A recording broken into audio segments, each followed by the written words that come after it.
अध्याय 15 के श्लोक 16-17 में 3 प्रभु बताए हैं। ये 3 प्रभु कौन हैं? किस प्रभु की शरण में जाने के पश्चात जन्म और मरण समाप्त हो सकता है? 3 प्रभुओं में सबसे उत्तम परमात्मा कौन है? कैसा है? उसका क्या नाम है? इन सभी गूढ़ रहस्यों को जानने के लिए अवश्य सुनिए जगत गुरु तत्वदर्शी संत रामपाल जी महाराज के अमृत वचन। तो कहने का भाव ये है पुण्यात्माओं, हम और मर जाओ सारे पर आप जीवित रहे बस ठीक से। और वो भी तो यही सोच रहे थे, ठीक है फलाना मर गया कोई बात नहीं, उसको ये हो गया था वो हो गया था अटकलबाजी सी, और चलो। तो पुण्यात्माओं परमात्मा यहाँ याद दिलाना चाहते हैं, जिस लोक में तुम रह रही हो लोक ठीक नहीं है। अभी तक आपके पास कोई विकल्प नहीं था, आपको पता भी नहीं था कि इसका कोई समाधान भी है। अब तो कति कंप्लीट कोर्स है और पूरा समाधान है और बहुत ही आसान है। ये सबसे आसान काम था और सबसे जटिल बना दिया इन अज्ञानी संतों, महंतों, आचार्यों और शंकराचार्यों, काजी और मुल्लाओं ने, सबके धर्म गुरुओं ने, तत्व ज्ञान से अपरिचित होने के कारण। कोई हट कर रहा है एक पैर पे खड़ा होकर, कोई दो वैसे खड़ा होकर के, कोई किसी प्रकार कोई कुछ नाम जाप कर रहा है, कोई किसी प्रकार की क्रिया करके अपना मोक्ष मानता है। ये सबसे आसान काम है मोक्ष का, लेकिन हमें मार्ग मिले, सही दिशा ठीक मिल जाए। और अब दिशा ठीक मिल गई, जिस भी महापुरुष को परमात्मा प्राप्ति हुई है उस परमात्मा ने ही आकर उसको यथार्थ ज्ञान दिया उनको। उनमें से कौन कौन है? आदरणीय धर्मदास साहिब जी, आदरणीय मुलुकदास साहिब जी, आदरणीय नानक देव साहिब जी, आदरणीय दादू दास साहिब जी, आदरणीय गरीबदास साहिब जी, गांव छुड़ानी जिला झज्जर वाले, आदरणीय गीसा दास जी साहिब जी, गांव खेखड़ा जिला मेरठ उत्तर प्रदेश वाले। ये महापुरुष हैं जिनको भगवान स्वयं आकर मिले और उस स्थान पर ले गए जहां वो सुख इस जीव को हो सकता है। और वहां अन्य जो प्राणी हैं, पहले के भक्त हैं, वहां वो कितने सुखी हैं। वह कभी वृद्धावस्था नहीं होती, कभी मरते नहीं, किसी चीज का अभाव नहीं, ऐसा सुंदर शरीर है उनका, उसमें कोई रोग नहीं। तो वो परमात्मा ने अपने गवाह बनाकर वापस छोड़े। इनके अतिरिक्त और किसी को भगवान नहीं मिला, जिस कारण से उनका विधान, उनके सिद्धांत, उनके अनुभव की जो वाणी है वो इन संतों से नहीं मेल खाती। तो इससे सिद्ध है कि इनके अतिरिक्त अन्य किसी को भगवान नहीं मिला। नहीं तो निराकार बताते परमात्मा को, किसी से पूछ लो सब निराकार बताते। और जो साकार बताते हैं कि संसार साकार है, भगवान ही है, या मनुष्य जो उनके गुरु हैं अपने पते गुरु ही परमात्मा है, यही साकार है और वैसे निराकार है।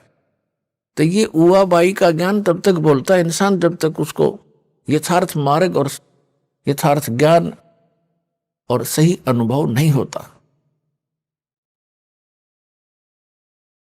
तो उन महापुरुषों ने कैसे भक्ति की, कौन से मंत्र की? आदरणीय धर्मदास साहिब जी एक व्यापारी थे और बाल बच्चेदार गृहस्थी थे।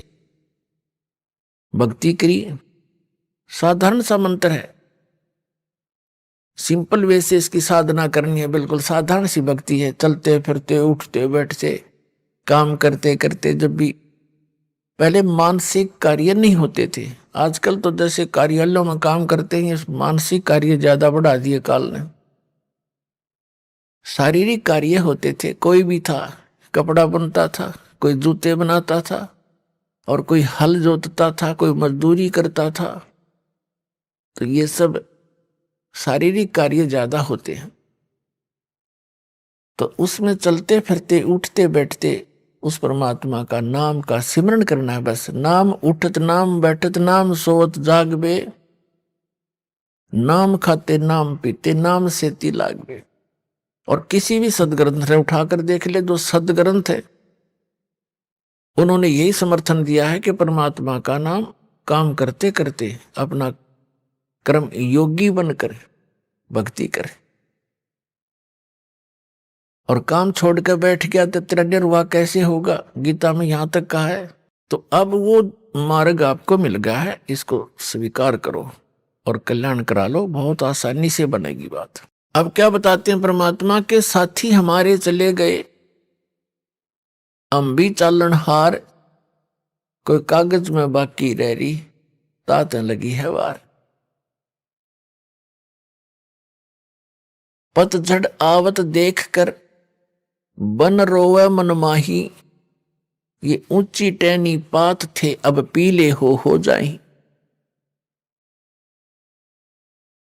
पात जड़नता ये कहे सुन भई तरवर राय, अब के बिछुड़े नहीं मिले ना जाने कहां गिरेंगे जाए। तरवर कहता पात से सुनो पात एक बात, यहां की यह रीति है, एक आवत एक जात। परमेश्वर कबीर जी ने अपनी प्यारी आत्माओं को तत्व ज्ञान समझाने के लिए भिन्न भिन्न प्रकार के फार्मूले अप्लाई किए हैं कि ना जाने किसके कौन सी बात चुभ जा और जीवन बदल जाए उसका। अब जैसे कुएं में बाल्टी गिर जाती है, गांव में तकरीबन कुएं अब भी विद्यमान है, पहले सभी जगह कुएं ही हुआ करते थे, ये हैंडपंप वगैरह यंत्र नहीं थे, और पानी बहुत गहरे हुआ करते थे, 100 फुट नीचे जल प्राप्त होता था जमीन में। उसके निकालने के लिए एक पात्र बाल्टी होती थी और एक लंबा रस्सा बांध कर उस कुएं में डालते थे, फिर उसको खींचते थे, 2-3 लग के 100 फुट तो खींच के ले जाना पड़ता था, तब जल प्राप्त होता था। और कभी वो रस्सी टूट कर बाल्टी कुएं में गिर जाती थी, उसको निकालने के लिए क्या फार्मूले अपना रखे थे कि 15, 16, 20 हुक इकट्ठे बांध कर उल्टे सुलटे नो करके ऐसे करके उनको रस्सी से बांधकर गुच्छा सा बनाकर और कुएं में डाला जाता था और ऐसे घुमाते थे, तो वो बाल्टी एक हुक में उलझ के और बाहर उलझ जाती थी, उसको बाहर खींच लेते। वैसे तो एक हुक भी पर्याप्त था उसको निकालने के लिए, लेकिन ज्यादा इसलिए डाले जाते हैं कि एक तो इधर उधर घूम जावे, ना लगे उसके कितने फटना हुआ, उड़ जाए नहीं, और 20-22 ऐसे डाल दिए, कोई से मत उड़ जाएगी वह, तो पुण्यात्माओं उलझिर वो बाहर आई। तो यहां हम काल के कुएं में पड़े हैं। परमात्मा ने इतना ज्ञान बोला है, ऐसे वचन बोले हैं, ना जाने किस आत्मा को और कौन सा वचन खटक गया, उसी से उद्धार हो गया, उलझ गया उसमें, वो उलझ गया तो निकल गया। तो क्या बताते हैं, जब पतझड़ आते हैं, बसंत ऋतु प्रारंभ होती है, कहते हैं सभी वृक्षों के पत्ते पीले हो होकर गिर जाते हैं। तो उस समय ये का वर्णन बताते हैं, हमारे ऊपर लागू करके बताते हैं कि जैसे बालक है छोटा सा, युवा हुआ, फिर वृद्ध हो गया, सफेद बाल हो गए, तो सफेद बाल हो गए तो इन्हों सोच ले भी टिकट कटने वाली है, कदे कट जाए, ये पहचान है, और हम फिर भी परवाह नहीं करते।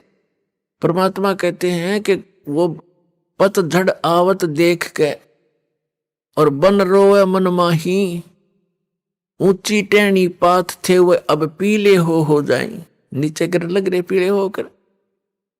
तो फिर क्या बताते हैं, पात जड़नता ये कहे सुन भई तरवर राय, अब के बिछुड़े नहीं मिले ना जाने कहां गिरेंगे जाए। एक पत्ता टूटता हुआ मानो ये कह रहा हो कि हे तरवर राज, हे वृक्ष राजा, अब हम तेरे से बिछुड़ रहे हैं, ना जाने कहाँ गिरेंगे, किसी पशु के पैर के नीचे कटेंगे या गंदे नाले में पड़कर सड़ेंगे, ना जाने कहाँ गिरेंगे। अब तरवर जैसे वृक्ष कह रहा हो उस पत्ते को, तरवर कहता पात से सुनो पात एक बात, यहाँ की यह है रीति है, एक आवत एक जात। जैसे पत्ते झड़ गए पतझड़ के दौरान, तुरंत ही छोटी छोटी कोपल फूट आती है उस वृक्ष पे, और 10 दिन 20 दिन महीने के बाद फिर वो हरा भरा हो जाता है। और जो पहले ऐसे ही फूटे थे, पत्ते बन गए थे, एक वर्ष उन्होंने फड़फड़ फड़फड़ कर लिया, और एक टूट पीले बन होकर टूट के वो भी अब विनाश को प्राप्त हुए। ऐसे ही वो टूट कर गिरे, छोटी छोटी कलियां, फिर छोटे छोटे पत्ते फिर फूट आए कोपल, और वो भी पत्ते बन जाएंगे। 1 वर्ष के बाद वो भी ऐसे ही विनाश को प्राप्त हो जाएंगे। तो इस संसार को परमात्मा इस काल के लोक को दर्शाना चाहते हैं। यहाँ की देखे जो पेट भर थे, ऊपर से दिखे साथ उनको ज्ञान था ही नहीं।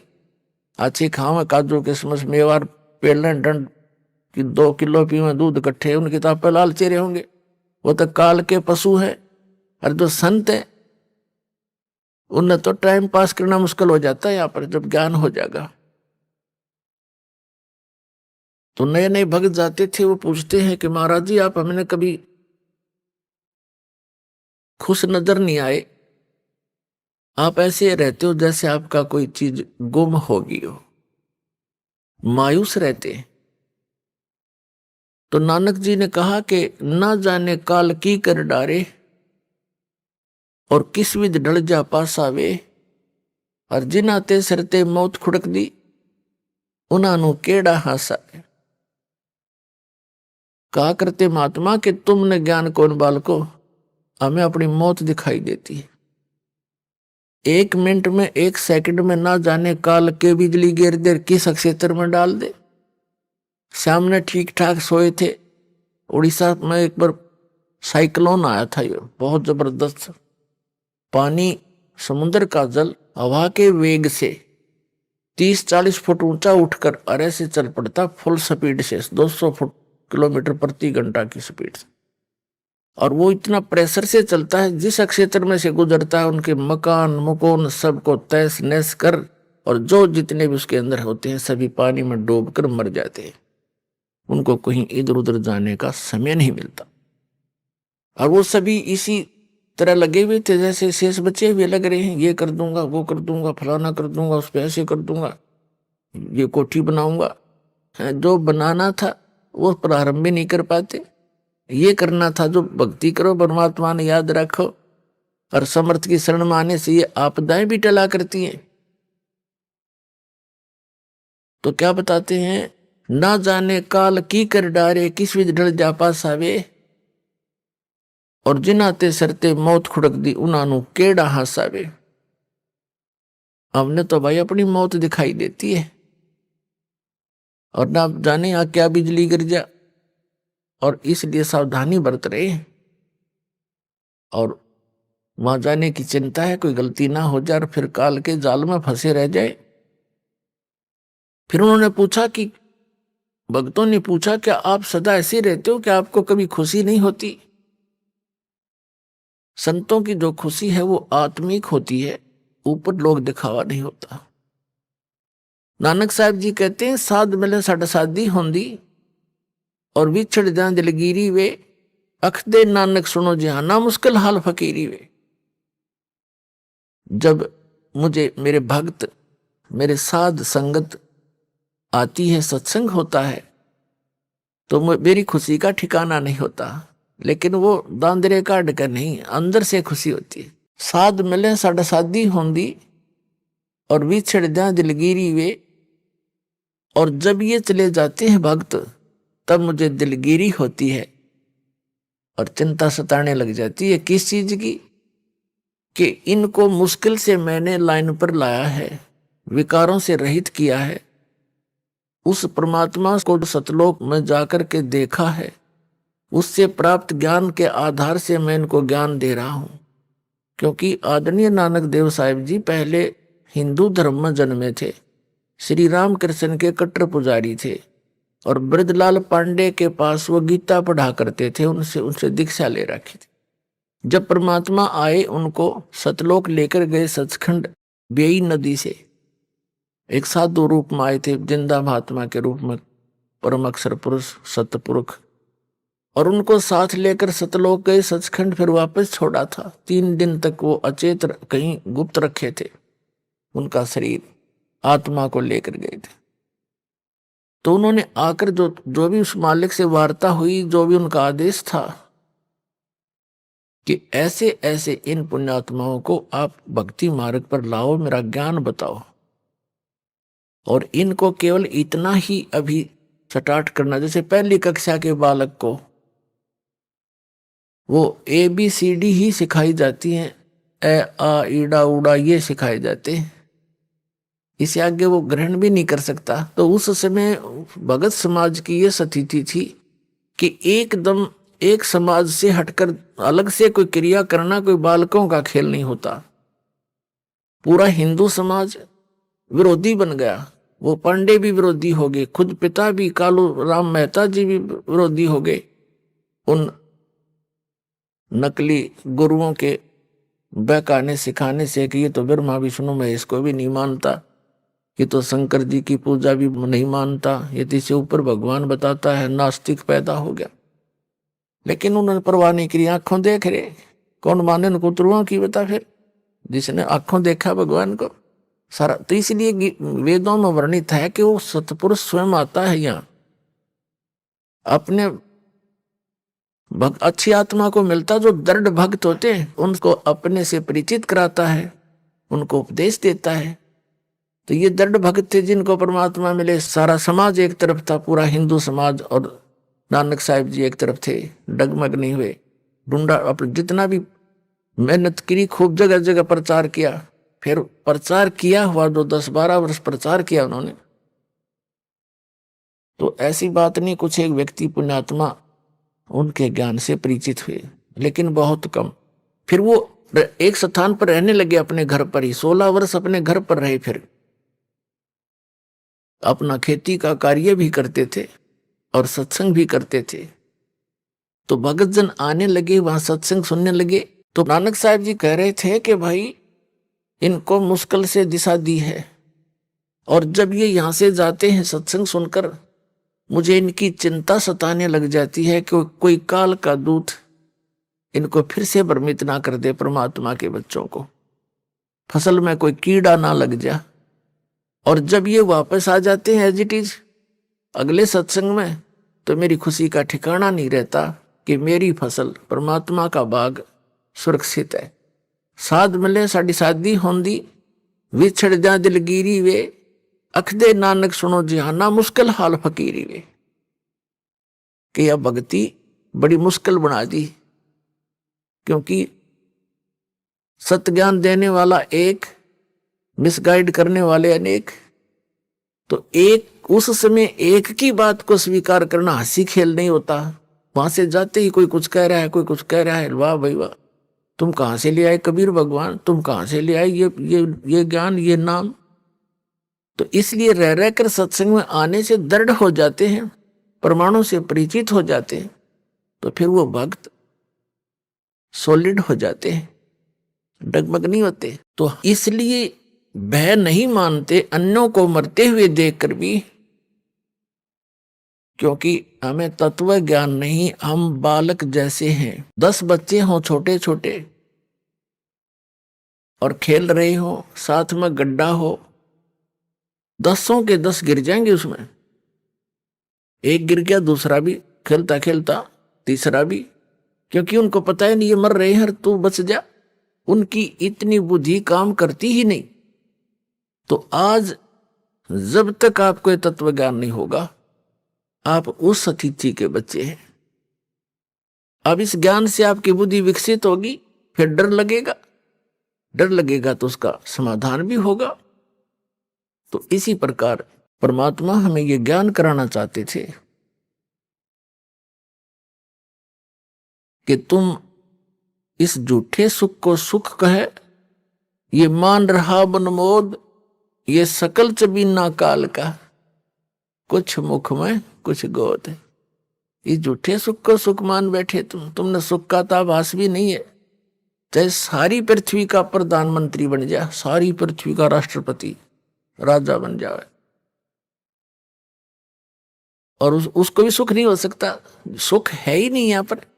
हमने देख लिया उसको, राजा है, मंत्री है, मुख्यमंत्री है, झंडी वाली कार है, और इसके बड़ी शोभा है इस व्यक्ति की।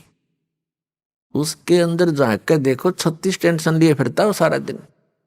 सुख है उसको? यहाँ सुख है ही नहीं। सुख होगा कैसे? नमक के बोरे में और बूरा का, खांड का, चीनी का टेस्ट कोई खोज रहा है तो खोजता रहे, उसमें है ही नहीं वो टेस्ट। तो सतलोक तो बूरा का बोरा समझ लो, और ये काल का लोक मिलता जुलता उसी के उस वैसा ही है, डुप्लीकेट कॉपी कर रखी है। जैसे एक नमक हो कूटा हुआ, हर एक में बूरा भर रखी हो, बर्तन में, कटोरे में, एक जैसी लगे हैं, पर टेस्ट से पता लगेगा बूरा कौन सी और नमक कौन सा है। तो ये ऐसा है, ये तो नमक है, हम इसको बुरा मान रहे हैं। कहते हैं बुरा जान चाटत है रेही। यहां के जितने भी सुख हैं स्वर्ग महास्वर्ग तक के, ये तो रेही चाटना है। रेही माने जैसे जिस जमीन के ऊपर सफेद सफेद फफूंदी सी हो जाती है उसको रेही बोलते हैं हमारी देसी लैंग्वेज में। तो उसका टेस्ट जीभ पर के देखो, नमक से ही बुरा। तो परमात्मा कहते हैं और बुरा चख के देखो, फिर बुरा जान चाटत है रेही। ये इस सुख को सुख मान रहे, ये तो उस परमात्मा सतलोक के सुख के तुलना में बुरा और रेही यानी नमक समझो, इतना अंतर है।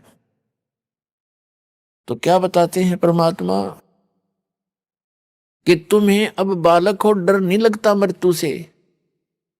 तुम ये सोच रहे हो नहीं, आदमी 100 वर्ष तो जीवित रहता ही है व्यक्ति, और जो यही आशा लेकर जी रहा था 20 वर्ष का मर गया, कोई 30 का मर गया, कोई 5 वर्ष का मर गया, उसको तो हम इत्तेफाक मानते हैं। तो वो इत्तेफाक क्या आप पर लागू नहीं हो सकता? वह बुद्धि काम करती नहीं, क्योंकि हम अबोध बालक हैं। तो उसके लिए इस ज्ञान की आवश्यकता पड़ती है। फिर आपकी रुचि न्यारी बनेगी समाज से, और आपका रह रहकर सत्संग में आने को दिल करेगा। जब आपकी रुचि संसारिक बकवादों से हटकर बीड़ी, शराब, मांस, तमाकू, नाचा गाना, बेमतलब की चोरी, हेरा फेरी, जारी और रिश्वतखोरी, इनसे हटकर आप सही लाइन पर आओगे तो अन्य व्यक्तियों को फिर अच्छे से नहीं लगोगे, न्यों कहेंगे मूर्ख हो गया। तो जब कोई विभाग में कार्य कर रहा व्यक्ति है और वो अपनी बुराई छोड़ देता है, रिश्वत लेना भी त्याग देता है, तो अन्य उसके साथी जो पहले जिस रंग में वो रंगा हुआ था उसी में वो तो अभी है, वो मजाक बनाते हैं, बुद्धि भ्रष्ट होगी इसकी, ये रिश्वत भी ना लेता, शराब भी छोड़ दी, बीड़ी भी ना पीता, तीसरे दिन सत्संग में जा है, मूर्ख है। तो परमात्मा कहते हैं जो भगवान के ज्ञान से अपरिचित हैं उनको तो हम मूर्ख दिखे। वो किस आशा को लेकर जी रहे हैं? बिन उपदेश अचंभ है क्यों जीवत है प्राण, और भक्ति बिना कहाँ ठोर है ये नर नाही पाषाण। भक्तों की दृष्टिकोण तो ये बन जाता है कि बिन उपदेश अचंभ है, जो जिन्होंने नाम नहीं ले रखा, ज्ञान नहीं सुन रखा, अचंभ है, आश्चर्य है वो, क्यों जीवित हैं, किस लिए जी रहे हैं, वो क्या आशा लिए बैठे हैं। और भक्ति बिना कहाँ ठोर है, ये नर नहीं, ये तो पत्थर है। अब फिर क्या बताते हैं कि संत भक्त जब इस बात से परिचित हो जाते हैं, परमात्मा के ज्ञान पर दृढ़ हो जाते हैं, वो संसार की दृष्टि में मूर्ख दिखाई देते हैं। उनके विषय में परमेश्वर क्या बताते हैं? अकल अलूणे दीखते, ये सर्व अकल के मूल, सदा रटे हरि नाम को ये झूल अनहद झूल। संसार को जो ये अकल अलूणे दिखते हैं, अकल अलूणे माने बिना अकल के आदमी, और ये तो सर्व अकल के मूल, ये सभी बुद्धि के अकल के ज्ञान की जड़ है इनके पास, इन्हें सब कुछ जान लिया।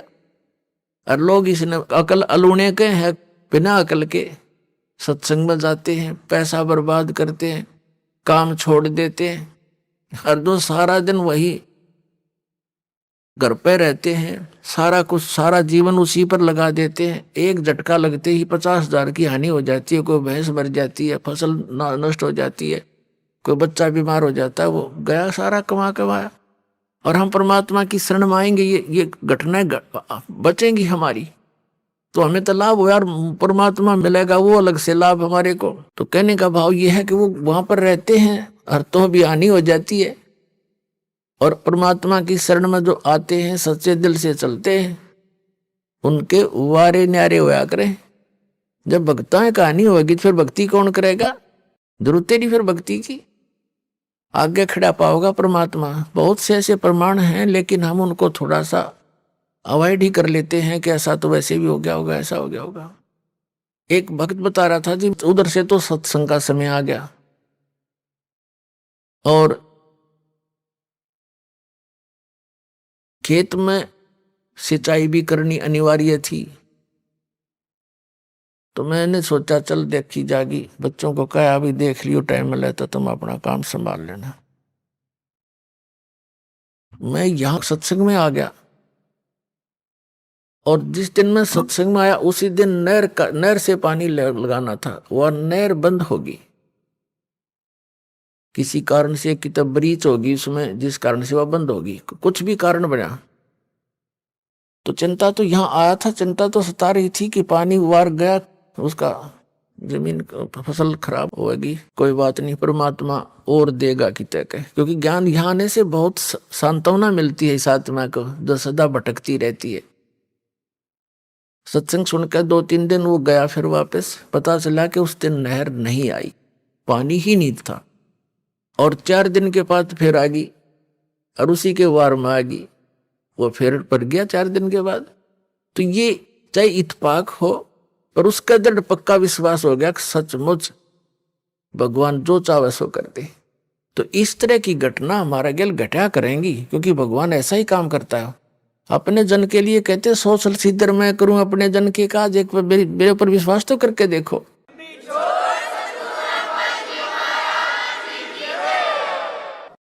एक प्रमाण है कि एक संत परमात्मा कबीर जी का भक्त था, और परिवार बड़ा हो गया, उसमें सेटिंग हुई नहीं उस समय, क्योंकि और लोग मानते नहीं थे, वो केरला हिमालय का बच्चा था, घर में भक्ति बन नहीं पा रही थी। उसने जाके एकांत स्थान पर वहां जल का देखकर व्यवस्था सी, और वहां अपना झोपड़ी डाल ली,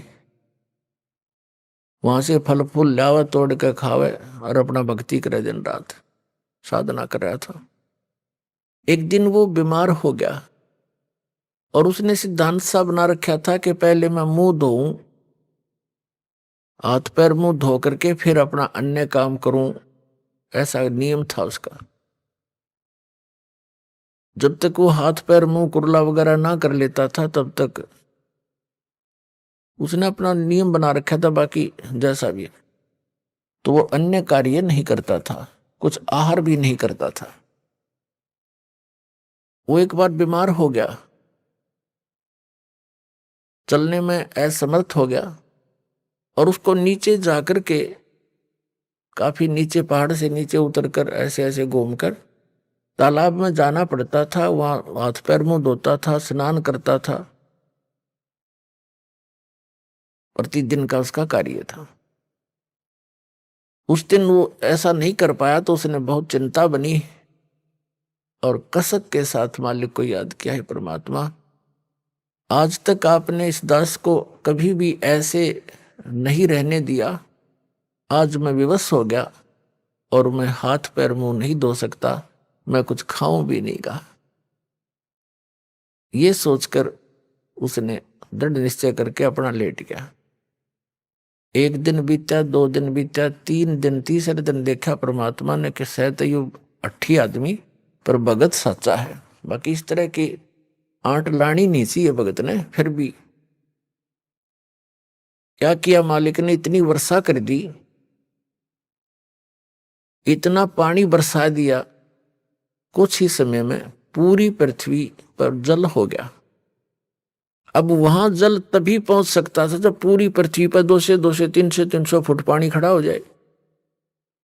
वो जहां उसकी झोंपड़ी थी पहाड़ के किनारे के ऊपर, वहां तक जल जब जा सके था उसके, और वो उठ के चल नहीं सकता, तो सब जगह भर दिया, कति फुल कर दिया। पानी उसकी झोंपड़ी के पास आकर किनारे पर डट गया, जिससे उसके हाथ जा सके। उसने देखा हो भगवान ने बड़ी दया करी, हाथ पर मुंह धोया, कुछ खाया पिया। खाने पीने के बाद उसकी चेतना ठीक हुई, उसने देखा सारा जल ही जल।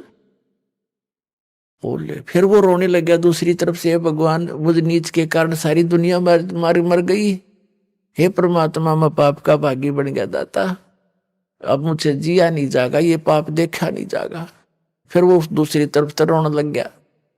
2 सेकंड के बाद परमात्मा ने क्या कर दिया, एज इट इज, जो जहां भी काम कर रहा था, जैसे परिवार था, न्यू का न्यू, और पानी के आसपास की तो निशान भी नहीं, और वो छक्या बैठा। और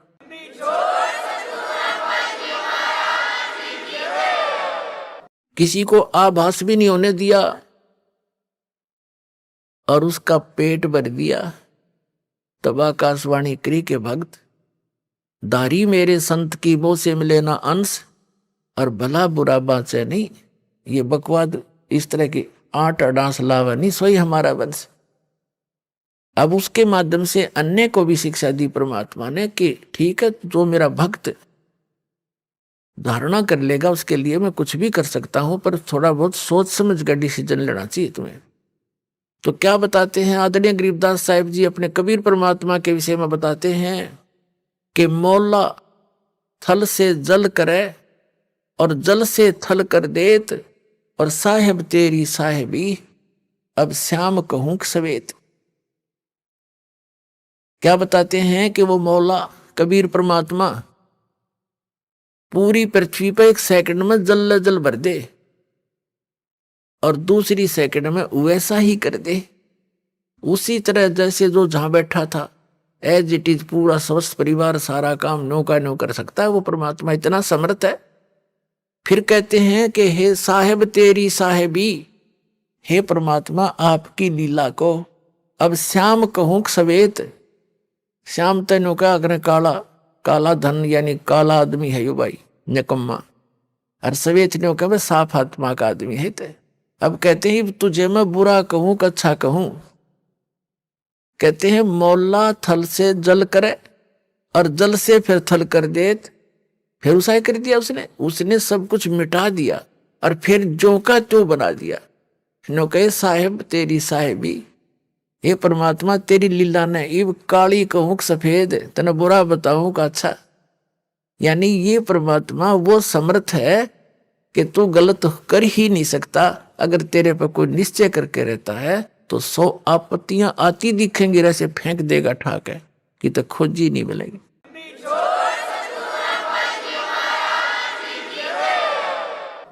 तो परमात्मा याद दिलाते हैं कि अकल अलूने दिखते, ये भक्त दुनिया नहीं से दिखे बॉलीवुड से पागल से। तीसरे दिन थल्ला ठा गए बरवाला में के दर रखे ने, और कहते हैं अकल अलूने दिखते ये सर्व अकल के मूल। ये तो सब ज्ञानों की जड़ है, सब बुद्धिमानों के बुद्धिमान है, इनके जड़ है इनके पास बुद्धिमता की। और सदा रटे हरि नाम ने ये झूले अनंत झूल। ये तो निश्चित तो करे रहे परमात्मा की भक्ति कर रहे हैं, और 2 रोटी दाता ने देनी है भाई। प्रथम तो हम भूल चुके हैं कि जो किस्मत में वही मिलेगा। ये तो आम व्यक्ति जो भक्ति ना भी कर रहा है उसने भी नोट कर लेनी चाहिए। जो लिखा है वही मिलेगा, इससे ज्यादा एक कहते मासा घटे ना तल बधे विद ना लिखे जो लेख। और फिर भी हम कोशिश करते हैं अपनी बकवाद सोच से हम उस परमात्मा के नियम को चेंज करना चाहते हैं। परमात्मा ही कर सकता है फिर उस नियम को चेंज। आप इस कबीर परमात्मा की शरण में आने के बाद पूर्ण संत के माध्यम से फिर आपके भाग्य में ना होगा कोई वस्तु आपको हो सकता है तो भी देगा वो मालिक। मासा घटे ना तल बधे विद ना लिखे जो लेख, और सच्चा सतगुरु मेट कर ऊपर मार दे मेघ। फॉरएवर खत्म कर दे जो आपके जीवन में दुख आना हो।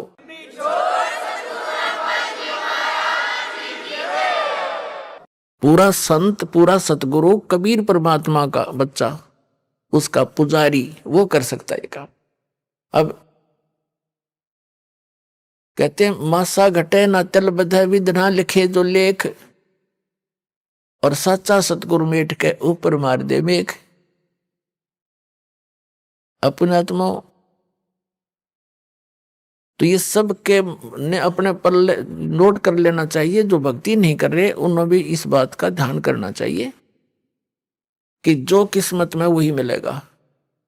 हम चोरी करके हेरा फेरी मिलावट करके कुछ भी बकवाद करके धन प्राप्त करेंगे वो आपको घनी हानि करेगा, और वो धन रहेगा नहीं और पाप ज्यों के तो रह जाएंगे। उसके कमाने में जो आपने कर्म किए 2 नंबर से काम करके, चोरी ठगी डाके डाल के मिलावट करके रिश्वत लेकर हेरा फेरी करके, तो वो पैसा आपके लिए दुश्मन बनेगा। पैसा तो जाएगा ही जाएगा और वो पाप शेष रह जाएंगे जो आपने भोगने पड़ेंगे। ऐसे बहुत से प्रमाण है। और हम अपनी सोच से और परमात्मा के विधान चेंज करना चाहते हैं तो महामूर्ख है हम। परमात्मा का विधान परमात्मा के तरीके से होगा, उसको बदलाव भी करना वही करेगा।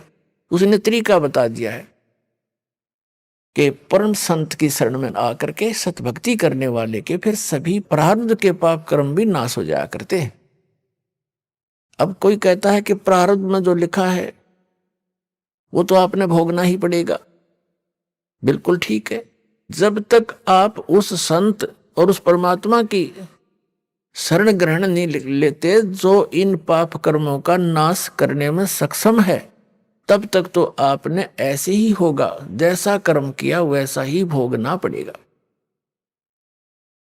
अब जैसे हम भक्ति किस लिए करते हैं, आपत्ति आई उसके निवारण के लिए चलते हैं कि निवारण हो इसका, और किसके पास जाते हैं, साधु संतों के पास जाते हैं।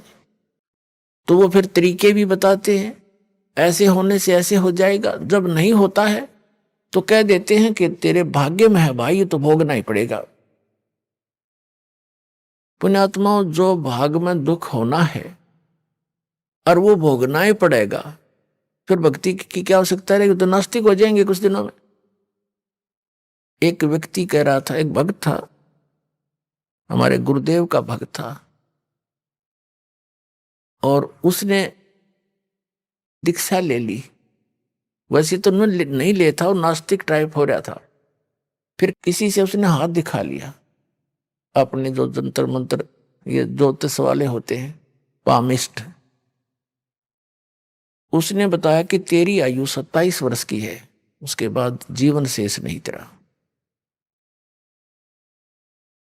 उसको चिंता बनी, क्योंकि जब तक मृत्यु ना दिखे इंसान ने तब तक यू अंडी पा क्या अंडा है, फिर नहीं समझता किसी ने।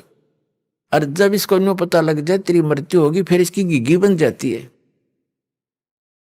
उसने सोचा कहीं इसने गलत बता दिया हो, और दूसरा बढ़िया पामिस्ट पूछा किसी से, उसने बताया कि वो फलाने उसमें रहता है, इतने रुपए लेता है और बिल्कुल 100 की 100 सच आपके अंक बता देगा किस्मत के।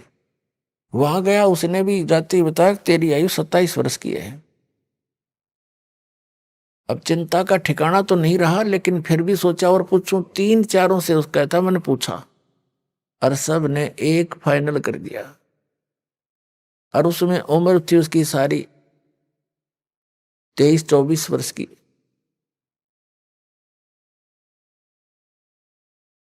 तो उसने चिंता खाने लगी, घर वालों को बतावा नहीं। फिर उसको राम की कथा भी सुहाने लगी, क्यों मौत निकट दिखाई देती। कहीं कहीं ऐसे सत्संग सुना सुनाया, एक दिन दया होगी, परम संत की शरण में उसको मिल गई।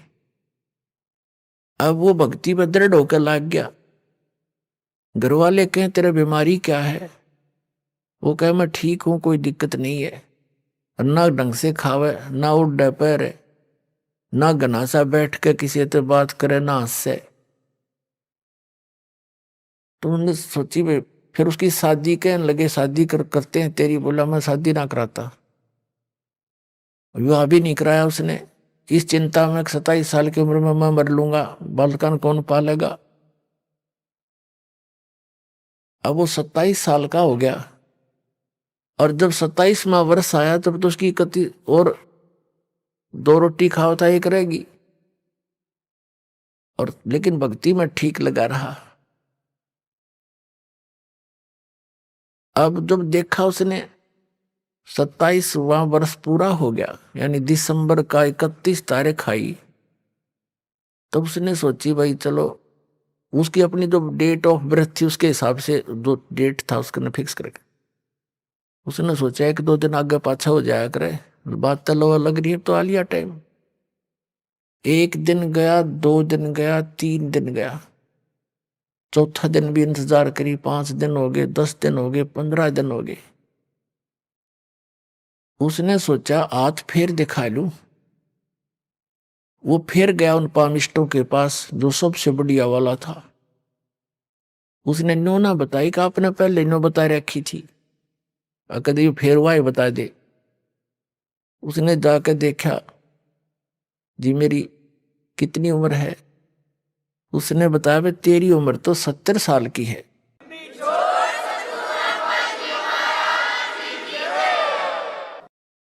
उसके बाद चीना के देश ने तो का मार दिया, इसने पता तो है कि तो मरण न हो रहा है।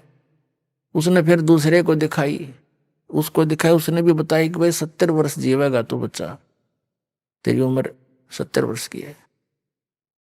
वापस आया, गुरुजी के चरणों में पड़कर बुरी तरह रोए, नो कहे भगवान जिसे सुने थे उसे पाए तुम। ता कबीर भगवान मेरी उम्र 27 वर्ष की थी, खड़ा होकर रो और बतावे। 27 साल के बाद उसने ब्याह करवाया और ईबते जीव है वो। कुछ दिन के बाद नाम छोड़ गया कि होगी 70 साल की, क्या जरूरत है भगवान की, फुट्टे भाग हमारे। तो पुण्यात्माओं, परमात्मा कहते हैं दुख में सुमन सब करें, सुख में करे ना कोई, और जय सुख में सुमन करे दुख काहे को होए। अब सुख हो गया तो वो भगवान छोड़ गया। तो ऐसे भी निकम्मे हैं हम इन दुखों के योग्य हैं, लेकिन समर्थ समर्थ ही होता है। उसने अपनी समर्थता दिखा दी जो वेद बताते हैं। ऋग्वेद मंडल नंबर 10 सूक्त नंबर 161 के मंत्र नंबर 2 में लिखा है कि यदि कोई रोगी हो, उसका रोग अक्षमता से भी आगे पहुंच गया हो और उसकी मृत्यु भी हो जाए, तो भी परमात्मा अपने भगत की 100 वर्ष की आयु यानी आयु बढ़ा सकता है, और मरने के उपरांत जहां भी कहीं गया हो वहां से वापस ला करके उसको पुनर्जीवन दे सकता है, उसी बॉडी में प्रवेश कर सकता है।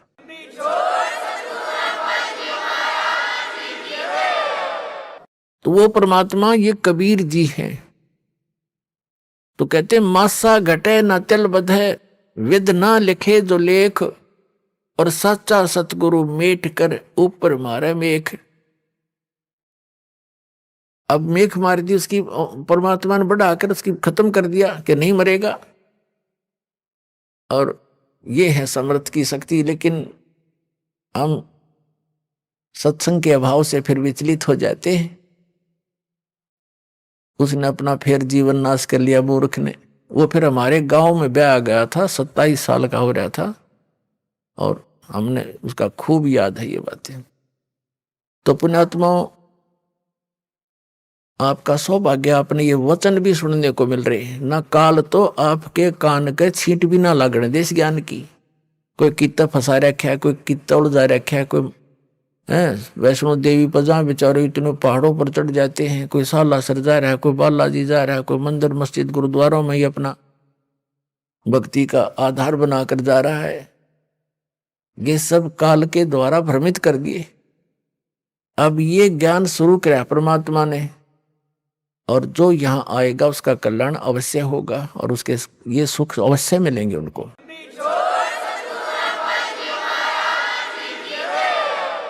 जैसे प्रसंग चल रहा था कि ये तो सभी मानते हैं कि भाई बुरे का फल बुरा ही होता है, लेकिन डर निकल गया हमारा।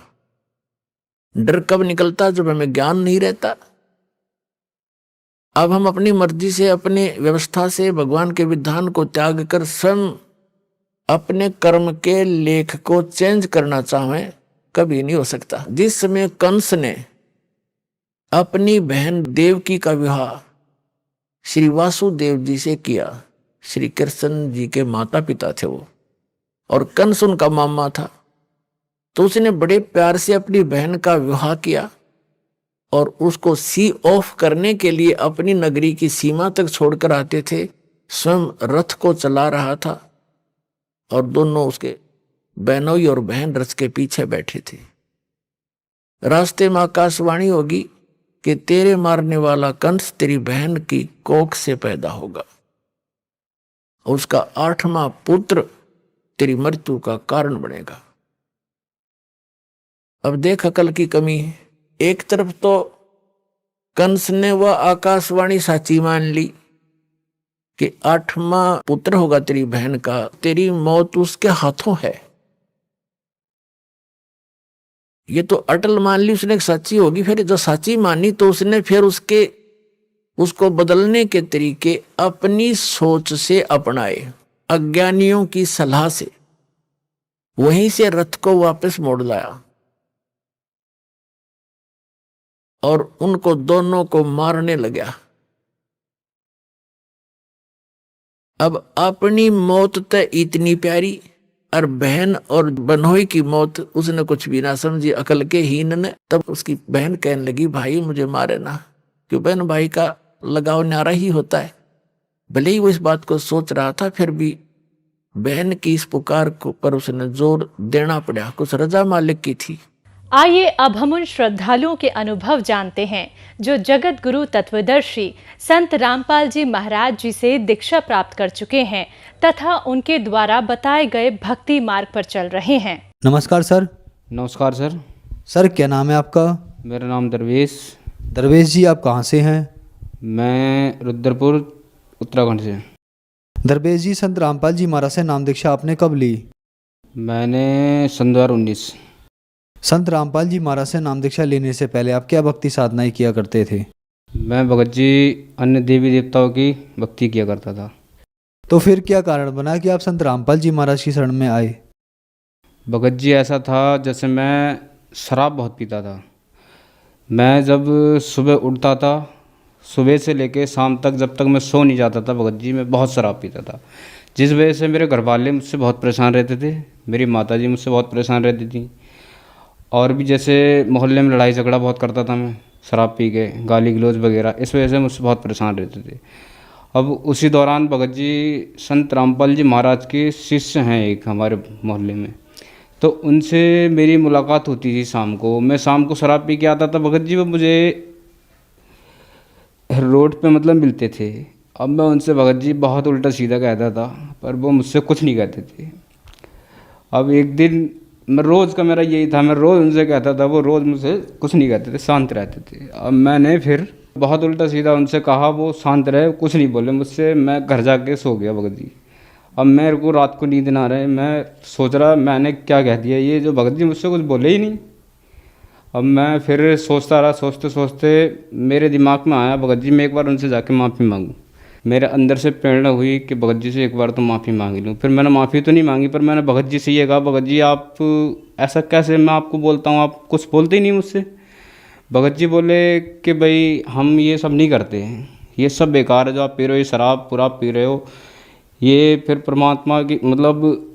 भगत जी बोले कि संत रामपाल जी महाराज आए हुए हैं, इनसे दीक्षा ले लो, ये आपकी शराब वराब सब छूट जाएगी। मैंने कहा भगत जी है तो मुमकिन ही नहीं। क्योंकि मैं सुबह से शाम तक शराब ही शराब पीता हूँ, मुझसे तो रहा नहीं जाता इसके बिना। भगत जी बोले नहीं, एक बार चल के देखो, आपकी शराब छूट जाएगी। मैंने बोला भगत जी ये तो हो नहीं सकता। बोले भगत जी नहीं, ये हो सकता है। मैंने कहा ठीक है भगत जी। फिर मैंने भगत जी से कहा ठीक है, फिर मैं आपके साथ सुबह चलूँगा। बोले ठीक है भगत जी। अब मैं फिर भगत जी घर गया। हमारी बीवी बोली कि नहीं ये तो नहीं हो सकता, आपको पता नहीं मैंने आपको कितने कितने रुपए की दवा खिलाई। भगत जी मैंने इतनी ऐसी ऐसी दवाई खाई ना शराब छोड़ने की, पर मुझसे शराब नहीं छूटी। वो मुझे बिना बताए हमारी पत्नी दवा लेके आती थी, 2-2 3-3 हज़ार की दवा लाती थी। भगत जी मुझे बताती नहीं थी, खाने में मिला देती थी, पानी में मिला कर दे देती थी।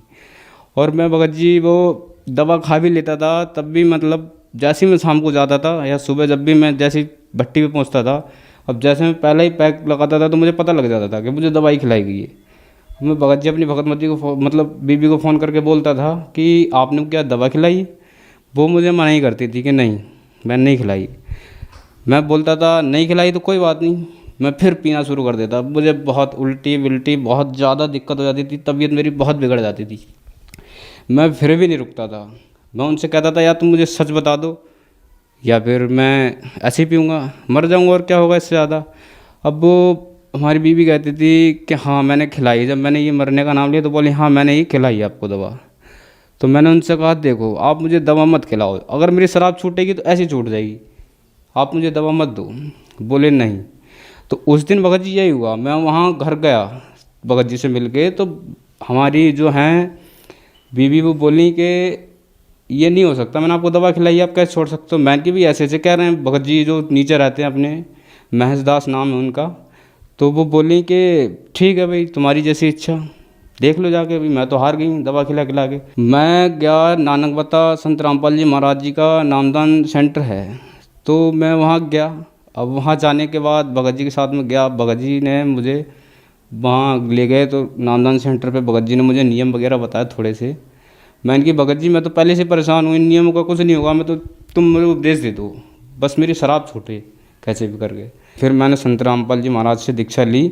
सर बहुत ज़्यादा नशा करते थे आप, तो क्या संत रामपाल जी महाराज से नाम दीक्षा लेने के बाद आपका नशा छूटा और क्या कोई लाभ भी मिले आपको संत रामपाल जी महाराज से नाम दीक्षा लेने के बाद? सर नशा का तो ऐसा है, जैसे ही मैंने उपदेश लिया भगत जी, मैंने एकदम ही सारे नशे त्याग दिए। नशा मैं सभी करता था लगभग, घर वालों को तो ऐसा पता नहीं था, पर मैं सारा नशा करता था। सर शराब मेरी ऐसे, जैसे शराब छोड़ने के बाद ऐसे लाभ हुए मेरे पास। जैसे पहले मैं कमाता था 2-2 3-3 हज़ार रुपये दिन के, 2,000 रुपये कमा लिए, 3,000 भी कमा ली, 2500 भी कमा ली सर। तो उसमें हमारा घर नहीं चल पाता था। और उपदेश लेने के बाद सर मैंने 200 रुपये कमाने, 200 रुपये भी सर मुझसे खर्च नहीं होते वो, और अच्छा घर चल रहा है, हंसी खुशी रह रहे हैं सब सुखी हैं घर में, कोई दिक्कत नहीं किसी प्रकार की। कोई काम मैं सोचता हूँ भगत जी, सोचने मात्र से ही वो काम मेरा पूरा हो जाता है। और सर एक लाभ ये हुआ कि मेरे ऊपर मतलब भूत ब्यादा की समस्या थी, वो किसी को परेशान नहीं करता था, वो मुझे परेशान करता था सिर्फ। जब घर पे कोई नहीं होता था तो ब्यादा मुझे परेशान करती थी, और उस ब्यादा के कारण मैं ऐसी ऐसी जगह चला गया, ऐसे ऐसे सियानों को दिखा दिया मेरे घर वालों ने बहुत ज़्यादा। और भगत जी मेरे गले में कभी कोई ताबीज़ बांध देता, कोई पानी दे देता, कोई कुछ कर देता, पर वो दिक्कत शांत नहीं होती थी। जब भी मैं घर पे अकेला होता था मेरे ऊपर कोई ना कोई दिक्कत करती थी, हावी होती थी वो, पर आ नहीं पाती थी सही से। तो भगत जी ये संत रामपाल जी महाराज से उपदेश लेने के कारण मेरी ये भी समस्या दूर हुई, वो सब कुछ ख़त्म हो गया, कुछ नहीं रहा, कोई ब्यादा नहीं, मैं आराम से घूमता हूँ, ऐसे ही रहता हूँ भगत जी। सर जो दर्शक आज आपको देख रहे हैं, बहुत सारे लोग हैं नशा छोड़ना चाहते हैं, नशा नहीं छोड़ पाते हैं, उनके लिए आप एक उदाहरण है। तो वो अगर नशा छोड़ना चाहते हैं तो वो नशा कैसे छोड़ सकते हैं?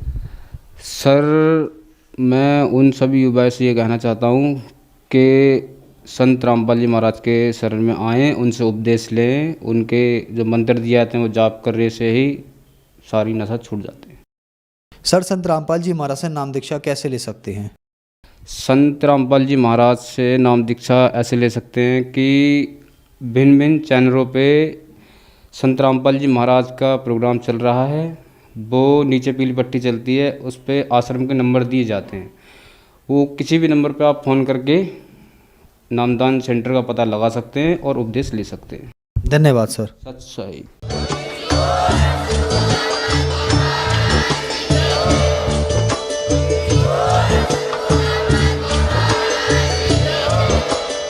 आप सुन रहे थे जगत गुरु तत्वदर्शी संत रामपाल जी महाराज जी के मंगल प्रवचन। अधिक जानकारी के लिए विजिट कीजिए हमारी वेबसाइट www.jagatgururampalji.org। संत रामपाल जी महाराज जी के शुभ आशीर्वाद से पूरे विश्व भर में 500 से भी ज्यादा नाम दीक्षा केंद्र हैं, जिन पर संत रामपाल जी महाराज जी द्वारा ऑनलाइन निशुल्क नाम दीक्षा दी जा रही है। अपने नजदीकी नाम दीक्षा केंद्र का पता करने के लिए